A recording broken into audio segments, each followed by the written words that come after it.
மாற்றமாம் வையகத்தின் வெவ்வேறே வந்தறிவாம் தேற்றனே தேற்றத் தெளிவே என் சிந்தனையுள் ஊற்றான உன்னார் அமுதே உடையானே.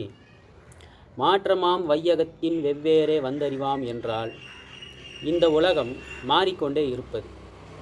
இந்த உலகத்தில் இருக்கிற நம்மளும் நம்மளுடைய அறிவும் மாறிக்கிட்டே இருக்கும். எப்படி மாறும்னா இந்த உலகத்துக்கு தகுந்த மாதிரி மாறும். இப்போதைய காலகட்டத்துக்கு இந்த உலகத்தில் வாழ்கிறது அப்படின்னு நம்ம அறிவு மாறுது இல்லையா, மாற்றி யோசிக்குது இல்லையா, அந்த மாதிரி இந்த உலகமும் மாறும். இந்த உலகத்தில் வாழ்கிற நாமளும் மாறிக்கிட்டே இருப்போம். ஆனால் மாறாத ஒரே தன்மை சிவபெருமானுடைய தன்மை தான் மாறவே மாறாது.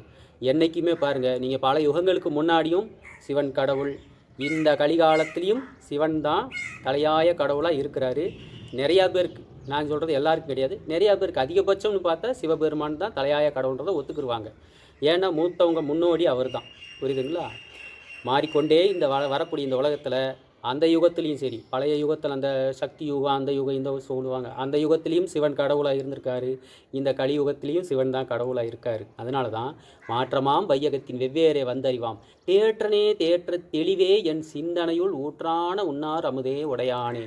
இந்த மாறிக்கொண்டு வரும் இந்த உலகத்திலையும் மாறிக்கிட்டு இருக்கிற நம்மளுடைய அறிவிலையும் மாறாத தன்மையாக தேற்றனே தேற்ற தெளிவு என்றால் தெளிவுக்குள் தெளிவாக விளங்கும் சிவபெருமான் நம்மளுடைய சிந்தனையில் ஊற்றான உன்னார் அமுது போன்று சுவையாக நிற்கின்றார். நம்மளுடைய சிந்தனையில் அவர் எப்படி நிற்கிறாரு? ஊற்றான உன்னார் அமுதே உடையானே. ஊற்றான உன்னார் அமுதே என்றால் ஊற்று சுரத்துக்கிட்டே இருக்கும், சுரக்கக்கூடிய ஊற்று போல. புரியுதுங்களா? தேங்கி நிற்கிற தண்ணி மாதிரி இல்லை, சுரக்கிற ஊற்று மாதிரி. அந்த ஊற்றுலேயும் சுவையான அமுது மாதிரி இருப்பாராம் நம்ம சிவபெருமான். ஊற்றான உன்னார் அமுதே உடையானே அப்படின்னு எழுதி முடிச்சிருக்கார். புரியுதுங்களா? சிவாய திருச்சிற்றம்பலம்.